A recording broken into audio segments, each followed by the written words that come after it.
Ticket দাবী কৰা সেই সংগঠন এইটো সিহঁতে গোবিন্দ বসুমতাৰী ফেৰেংগা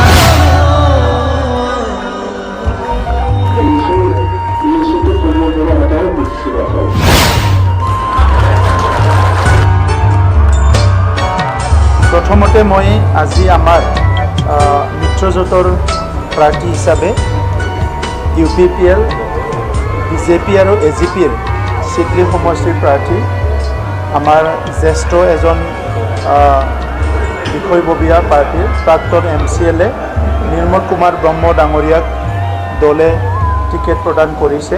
মই প্ৰথমতে নিৰ্মল কুমাৰ ব্ৰহ্ম ডাঙৰীয়াক শুভকামনা জ্ঞাপন কৰিছোঁ দলৰ হৈ আৰু লগতে আমাৰ মিত্ৰজোঁটৰ আমাৰ অসমৰ নেতা তথা অসমৰ মুখ্যমন্ত্ৰী ডক্টৰ হিমন্ত বিশ্ব শৰ্মা ডাঙৰীয়ালৈ আমাক সকলো দিশৰ পৰা সহায় সহযোগ কৰাৰ কাৰণে ধন্যবাদ জনাইছোঁ। আমাৰ অসম গণ পৰিষদৰ সভাপতি অতুল বৰা ডাঙৰীয়ালৈ মই ধন্যবাদ জ্ঞাপন কৰিছোঁ আৰু এই কেণ্ডিডেট চিলেকশ্যনত আমাৰ বিশেষকৈ UG ব্ৰহ্ম ডাঙৰীয়া দায়িত্বত আছিলে। আমাৰ সাংসদ ৰংগৰা নাৰ্জাৰী ডাঙৰীয়া, অধ্যক্ষ কাতিৰাম বড়ো ডাঙৰীয়া, ডেপুটি চিফ গোবিন্দ বসুমতাৰী ডাঙৰীয়া সকলোৱে দায়িত্ব লৈ পেলাই কৰিছে। গতিকে এই 2024 যিটো বাই ইলেকশ্যন চিডলি সমষ্টিত আমাৰ মিত্ৰজোঁটৰ কাৰণে খুব ভাল পৰিৱেশ আৰু মিত্ৰজোঁটৰ প্ৰাৰ্থী বাকী 4টা সমষ্টিৰ লগতে আমাৰ চিডলি সমষ্টিটো বহুত ভোটত বিজয় হ'ব এইটো নিশ্চিত হৈছে। আমাৰ যিটো বৈঠক আছিলে এইটো কোঅৰ্ডিনেটৰৰ বৈঠক আছিলে। কোঅৰ্ডিনেটৰসকলে 5টা সমষ্টিত কাম কৰি আছে। এই 5টা সমষ্টিত আমি 5টা মানে BTC সমষ্টি, ইয়াত আমাৰ 5টা BTC সমষ্টি আছে। ইয়াত কোঅৰ্ডিনেটৰ আছে। তেখেতসকলে যোৱা 1 মাহ 2 মাহ ধৰি যিবিলাক কাম কাজ কৰি আছিলে ইয়াৰ আজি আমি এটা এনালাইচিছ কৰিছোঁ আৰু তেখেতসকলে নিৰ্বাচনৰ কাৰণে সম্পূৰ্ণ প্ৰস্তুতি হৈছে।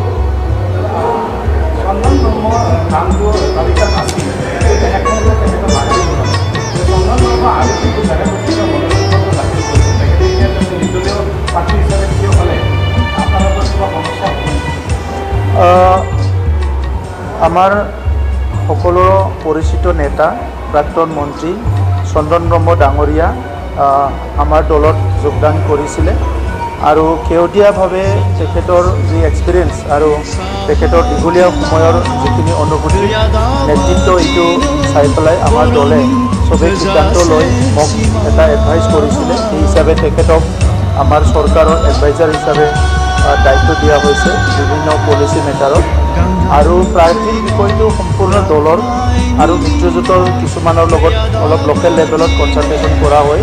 তেনেকৈ কৰি প্ৰাৰ্থীটো দিয়া হৈছে। গতিকে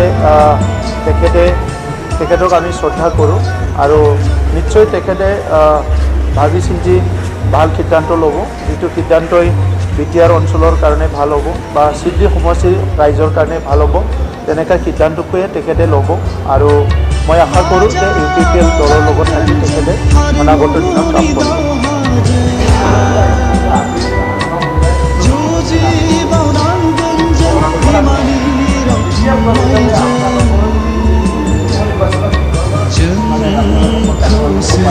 মই প্ৰথমতে শুদ্ধ বসুমতাৰী ডাঙৰীয়াক শুভকামনা জ্ঞাপন কৰিছোঁ। BPF দল হিচাপে যদি পাতিব লাগে, BPF দল হ'ল সূৰ্য ডুবা দল। তেখেতসকলৰ সূৰ্যটো লাহে লাহে ডুবি গ'ল। BPFৰ আকাশত আৰু সূৰ্য নাই। আমাৰটো হ'ল সূৰ্য উদয় হৈছে। গতিকে আজি যি নিৰ্বাচনে নহওক কিয় এই নিৰ্বাচনত BPF পৰাজয় হ'ব। অনাগত দিনত যিমান নিৰ্বাচন আহিব সিমানে পৰাজয় হ'ব। আজি মই এইমাত্ৰ ছ'চিয়েল মিডিয়াত বা স্ক্ৰীনশ্বট কৰি মোক পঠাইছে আগ্ৰামা মহিলাৰী ডাঙৰীয়াই কৈছে যে তেখেতৰ নিৰ্বাচনী এজেণ্ডাটো হৈছে প্ৰমোদ বড়ো হাটাওক, BTC বাচাওক। গতিকে যি 17 বছৰত তেখেতৰ দুৰ্নীতি অপশাসন, সেই সময়ৰ হত্যা হিংসা এটা অতিষ্ঠ পৰিৱেশৰ মাজত ৰাইজে আছিলে। ইয়াৰ কাৰণে শান্তি চুক্তি হোৱাৰ পিছত BTR-বাসী ৰাইজে আগ্ৰামা মহিলাৰীৰ পৰা BTR-খন উদ্ধাৰ কৰিলে। এতিয়াৰ BTR-ত আগৰ নিচিনা অশান্তি নাই, হিংসা নাই, কোনো অসুৰক্ষিত নহয়, কোনো জাতি জনগোষ্ঠীৰ মাজত বেয়া ভাৱ নাই। এটা সুন্দৰ এটা BTR পাবলৈ সক্ষম হৈছে। তো এইখিনি সময়ত আগ্ৰামা মহিলাৰী ডাঙৰীয়াই 35 লাখ জনসাধাৰণক কেনেকৈ আগুৱাই লৈ যাব, 17 বছৰত পৰা ভুলৰ শুধৰণিটো কেনেকৈ কৰাব, ৰাইজৰ পৰা এইটো ভুল কৰিলে ইয়াৰ পৰা ক্ষমা প্ৰাৰ্থনা কেনেকৈ বিচাৰিব, এই কথাবিলাকে চিন্তা কৰক। প্ৰমোদ বড়োক হাতাও এজেণ্ডাটো তেখেতক বহুত বেছি সহায় নকৰিব, কাৰণ মই তেনেকুৱা একো ভুল কাম কৰা নাই যাৰ কাৰণে ৰাইজে আজি ভাবিবলৈ বাধ্য হ'ব যে মোৰ এগেইনষ্টত কিবা এটা কথা কোৱাৰ কাৰণে। কিন্তু তেখেতৰ কাৰণে ক'বলৈ 100টা কথা আছে, চব কথাই আমি কৈ দিব পাৰোঁ। মানে এই কথাবিলাক লৈ পেলাই হাগ্ৰামা মহিলাৰী ডাঙৰীয়াই নিজে যে ভীতিগ্ৰস্ত হৈছে, দিশহাৰা হৈছে, এই কথাবিলাকে প্ৰতিপন্ন হৈছে। এতিয়া হাগ্ৰামা মহিলাৰী এণ্ড কোম্পানী খালি পাৱাৰ লাগে, ৰাইজৰ কি হৈছে কি হোৱা নাই, মাটি বাৰীৰ সমস্যা হ'ব লাগে, কিবা হ'ব লাগে, 17 বছৰে একো নকৰিলে। এতিয়া আমি কৰা কামবিলাক দেখা পাই পেলাই তেখেতসকলে হতাশ হৈছে।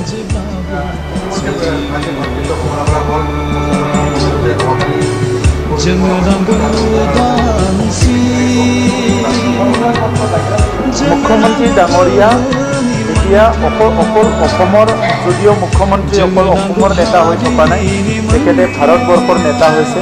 সেই হিচাপে দলে তেখেতক ঝাৰখণ্ডত এটা দায়িত্ব দিছে, বা বিভিন্ন মহাৰাষ্ট্ৰতো তেখেতে যাব লাগিব। তো সেই হিচাপে আমাৰ সমষ্টিবিলাকত তেখেতে বহুত বেছি সময় হয়তো দিব নোৱাৰিব। তথাপিতো ইতিমধ্যে মুখ্যমন্ত্ৰী ডাঙৰীয়াই জনাইছে যে বঙাইগাঁও সমষ্টিটো আহিব, চিডলি সমষ্টিটো আহিব। মই তেখেতক অনুৰোধ কৰিছোঁ যে চিডলি সমষ্টিত 2টা মিটিং কৰিব লাগে, অত্যন্ত নোৱাৰিলে এটাটো কৰিবই, কিন্তু 2টা মিটিং কৰিব লাগে। আদাৰৱাইজ আমি সকলো লাগি আহিছোঁ, ইয়াত মন্ত্ৰী আহিব, বহুতখিনি নেতা আহিব, আমি একেলগে কাম কৰিম। আৰু বুথ লেভেলত বিজেপি, UPPL আৰু AGP কাম কৰাটো ইতিমধ্যে বহুত আগবাঢ়ি গৈছে। গতিকে এই নিৰ্বাচনত বহুত কিবা প্ৰতিদ্বন্দ্বিতা হ'ব, কিবা কঠিন হ'ব, তেনেকুৱা একো পৰিৱেশ নাই। আৰু মোতকৈ ভালকৈ আপোনালোকে জানে, যিহেতু আপোনালোকে চিডলি সমষ্টিত অলিয়ে গলিয়ে ঘূৰি আছে, দুৰ্গা পূজাটো ঘূৰিছে, লক্ষ্মী পূজাটো ঘূৰিছে, এতিয়া দিৱালীটো ঘূৰিব। গতিকে ৰিজাল্টটো আপোনালোকে ঘোষণাই কৰি দিব পাৰে।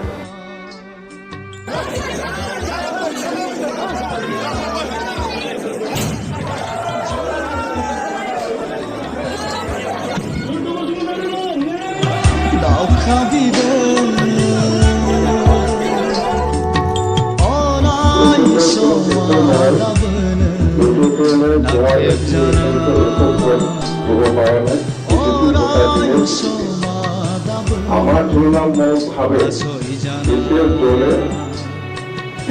দলে ওয়াইএসপি নির্বাচনত আমিও জিকিছি, আমি হারা নাই, আমি জিকিছি। অফিসিয়ালি আমি হয় আমি জিকা নাই, কিন্তু আনঅফিসিয়ালি আমি জিকিছি।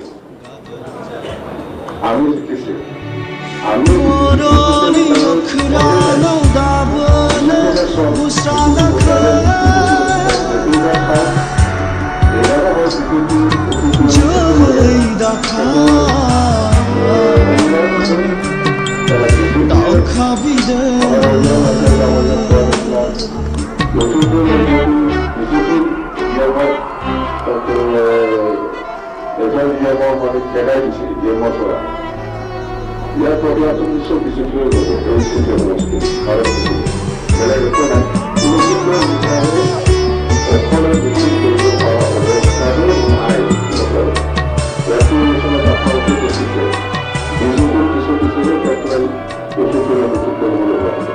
কারণ আছে, 4.5 বছরের উৎপত্তিমতে এত কাজ করা নেই, আমি একটু কাম করব, টেকা পড়ে রাইজের মধ্যে পথ আছে,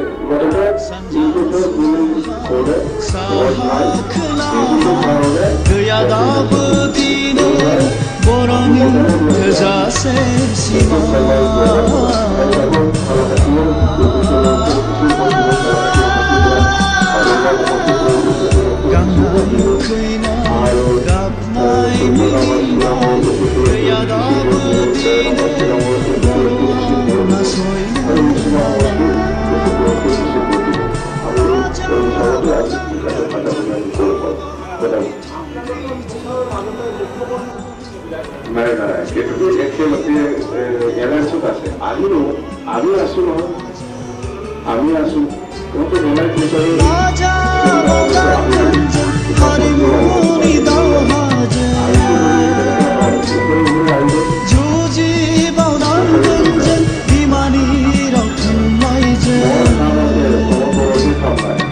जों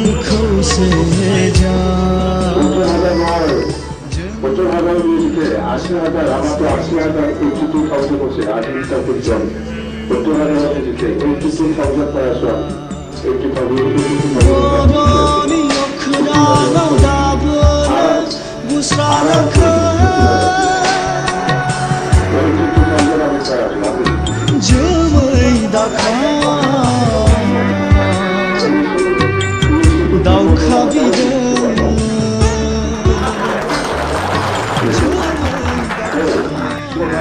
আমাৰ অতি আদৰণীয় যিটো আমাৰ ভিডিঅ' চাৰে কৰিছে মই আৰু ক'ব লাগে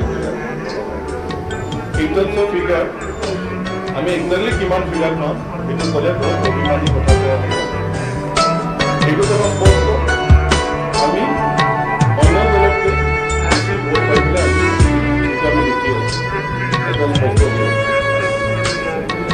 আৰু বাকী এতিয়া আজিৰ এই বহু দিনত মই বেছি গেলা কথা নিচিনা কথা মই ক'ব খোজা নাই অন্য দলৰ কথা ক'লে ঠিক নহ'ব আজি উভলি দিনটো ভালে ভালে যাওক আজি যিটো পাৰ্টীৰ ঘোষণা হ'ল আগলৈ কি কৰিব লাগে লগতে যিটো এটা X N D B welfare association বুলি এটা কিবা এটা বনাইছে সেইটো আচলতে ৰাজনীতিৰ লগত যিসকল ওতঃপ্ৰোতভাৱে জড়িত UPPL দলৰ লগত যিখিনি তাত নেতৃবৰ্গ আছে গোটেইখিনি UPPL দলৰ বিভিন্ন বিষয়ত বিষয়ববীয়াসকল হৈ আছে কোনোবাই কোনোবাই কি বুলি ক'ব এইটো VCDC চেয়াৰমেন কোনোবাই আকৌ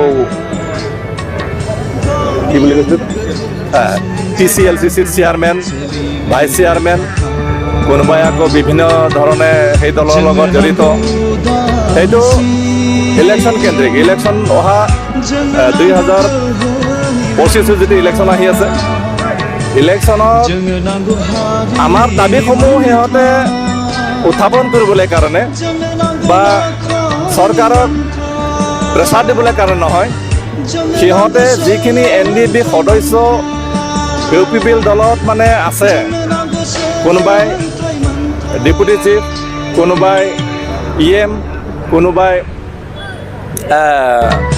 MCLA আছে সেইখিনি হয়তো অহা 2025ৰ নিৰ্বাচনৰ সময়ত টিকেট নাপাবও পাৰে সিহঁতৰ টিকেট পোৱাটো হয়তো কঠিন হৈ পৰিছে সিহঁতৰ যিটো নেকি আজি তাৰিখৰ যিটো পজিশ্যন সেই হিচাপে সিহঁতৰ টিকেট পোৱাটোৱে কঠিন হৈ পৰিছে গতিকে এই মানুহখিনিক লৈ পেলাই টিকেটৰ দাবী কৰিবলৈ কাৰণে সিহঁতে বনাই লৈছে এইটো NDBৰ সমস্যাসমূহ সমাধান কৰিবলৈ কাৰণে দাবী উত্থাপন কৰিবলৈ কাৰণে নহয় টিকেট দাবী কৰাহে সংগঠন এইটো ইহঁতে গোবিন্দ বসুমতাৰী ফেৰেংগা আৰু কোনোবা চানজাৰাং সিহঁতৰ টিকেট দাবী কৰি দিবলৈ কাৰণেহে সিহঁতৰ প্ৰয়োজনৰ খাতিৰত বাকী যিখিনি সিহঁতৰ লগত জড়িত যিখিনি প্ৰাক্তন NDB সদস্য সেইখিনি সিহঁতে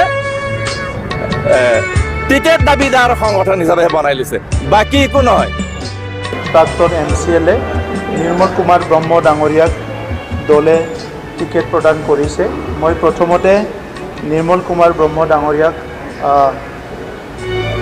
শুভকামনা জ্ঞাপন কৰিছোঁ দলৰ হৈ আৰু লগতে আমাৰ মিত্ৰজোঁটৰ আমাৰ অসমৰ নেতা তথা অসমৰ মুখ্যমন্ত্ৰী ডক্টৰ হিমন্ত বিশ্ব শৰ্মা ডাঙৰীয়ালৈ আমাক সকলো দিশৰ পৰা সহায় সহযোগ কৰাৰ কাৰণে ধন্যবাদ জনাইছোঁ আমাৰ অসম গণ পৰিষদৰ সভাপতি অতুল বৰা ডাঙৰীয়ালৈ মই ধন্যবাদ জ্ঞাপন কৰিছোঁ আৰু এই কেণ্ডিডেট চিলেকশ্যনত আমাৰ বিশেষকৈ UG ব্ৰহ্ম ডাঙৰীয়া দায়িত্বত আছিল আমাৰ সাংসদ ৰঞ্জনা নাৰ্জাৰী ডাঙৰীয়া অধ্যক্ষ কাতিৰাম বড়ো ডাঙৰীয়া ডেপুটি চিফ গোবিন্দ বসুমতাৰী ডাঙৰীয়া সকলোৱে দায়িত্ব লৈ পেলাই কৰিছে গতিকে এই 2024ৰ যিটো বাই ইলেকশ্যন শিৱদী সমষ্টিত আমাৰ মিত্ৰজোঁটৰ কাৰণে খুব ভাল পৰিৱেশ আৰু মিত্ৰজোঁটৰ প্ৰাৰ্থী বাকী 4টা সমষ্টিৰ লগতে আমাৰ শিৱদী সমষ্টিটো বহুত ভোটত বিজয় হ'ব এইটো নিশ্চিত হৈছে